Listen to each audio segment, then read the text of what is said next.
Ini lagi-lagi ujungnya kan organisasi. Sorry, udah bisa tampilkan. Oke, udah tampil ya belum? Pasal 15 ayat 3 UJN. Atau pasal 15 UJN nanti kan 1, 2, 3 ada keluar. Udah bisa. Bisa nih ya. Nih, sekarang kita baca nih. Nah, ini kan tugas kewenangan notaris nih, Pak Edi ya. Ini nanti ada nanti. Di pasal 2 ini, ya ini kan, yang salah satunya huruf G, F sama G, dah. Ini kan sebenarnya semangat dari undang-undang ini kan memberikan membuat akte yang berkaitan dengan pertanahan atau membuat akte risalah lelang. Itu kan menggabungkan notaris dan PPAT. Semangatnya dibuat ini itu tidak lagi notaris sendiri, PPAT sendiri. Notaris itu seperti di negara maju, ya sekaligus dia sebagai PPAT. Semangatnya ini. Karena apa? Karena di pasal 3 dijelaskan selain kewenangan sebagaimana dimaksud ayat 1 dan ayat 2, notaris mempunyai kewenangan lain yang diatur dalam undang-undangan. Artinya apa? Untuk pekerjaan notaris, kewenangan notaris dan kewenangan PPAT itu sudah clear karena sudah di ayat 1 dan 2. Oke. Namun karena Indonesia, karena lagunya Itulah Indonesia, karena Indonesia, penafsiran pasal 15 ayat 2 huruf F ini berkaitan dengan pertanahan itu kemudian ditafsirkan lain oleh BPN. Pakai apa tafsirnya? Pakai akal, pakai ilusi dia, tidak pakai norma.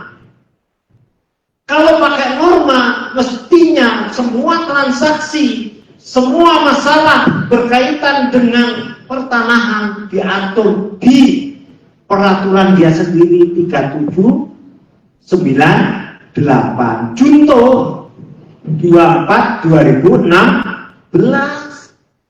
Coba baca. Di situ peraturan dia sendiri, tapi dia ikan sendiri. Kenapa? Karena Anda ALB kalau ujian itu ujung-ujungnya duit, dan duitnya di situ. Ada duitnya di situ. Nggak mau dia memisahkan PPAT notaris. Kalau dipisahkan, dia tidak bisa kontrol Anda, dia tidak bisa punya duit. Nanti tes jabatan dia nggak dapat duit lagi. Sebenarnya kalau mau jujur itu urusannya, sehingga itu tidak mau dijadikan satu. Padahal ini kan jelas selain ayat 1 dan 2. Kalau ayat 1 dan 2 kan clear, betul nggak? Loh, ini kan ayat 1 dan 2 kan clear, betul nggak? Betul. Yang boleh diatur itu kan selain ini, selain ayat 1 dan 2. Kan jelas ayat 1-nya, termasuk risalah lelang. Kenapa sekarang lelang kok masih ada notaris PPAT pejabat lelang? Harusnya sudah nggak ada. Orang jelas di sini itu tinggal memberikan penegasan aja, tinggal memberikan penjelasan peraturan pemerintahnya, ya, menjelaskan bahwa notaris itu juga sebagai PPAT maupun sebagai pejabat lelang. Semangatnya seperti itu Pak Edi. Harusnya kan. Terus pertanyaannya apa hubungannya sekarang kalau PPAT gimana? Sebenarnya tentang PPAT. Kenapa PPAT itu tidak? Karena memang PPAT itu lahir dari peraturan. Kalau notaris dari undang-undang.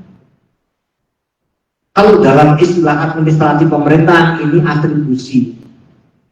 Kalau PPAT bukan atribusi. Di mana itu diatur? Di pasal 1 angka 11, 12, 13 Undang-Undang 30 2014. Situ Anda bisa menemukan tentang bedanya notaris PPAT antara atribusi, mandat, dan delegasi. Undang-undang pemerintah, administratif pemerintah. Anda nanti akan mengerti, oh beda kalau notaris memang karena atribusi lahir dari undang-undang atau konstitusi, yaitu undang-undang 5 pasal 82 ayat 2 dan 3 dan 5. Notarisnya itu kalau dan organisasinya itu adalah atribusi. Sedangkan PPAT adalah mandat apa delegasi? Delegasi, tangan panjangnya BPN. Itu Pak Edi. Jadi kenapa kalau PPAT? Polisi nggak perlu izin kalau PPAT, Pak. Panggil Anda nggak perlu izin. Kenapa? Anda delegasi, tangan panjangnya BPN. Sebenarnya begitu loh. Makanya di PP 24, ya kan, 97, di situ disebutkan di pasal 4 ayat 1 dalam melaksanakan tugas itu, yaitu BPN dalam pendaftaran tanah itu dibantu oleh pejabat pembatas tanah yang kemudian diterjemahkan aturannya dengan 3798 Junto 24 2016. Clear ya Pak Edi? Clear. Jadi jangan, oh PPAT kok bisa dipanggil notaris, enggak, karena beda. Anda itu delegasi, notaris atribusi.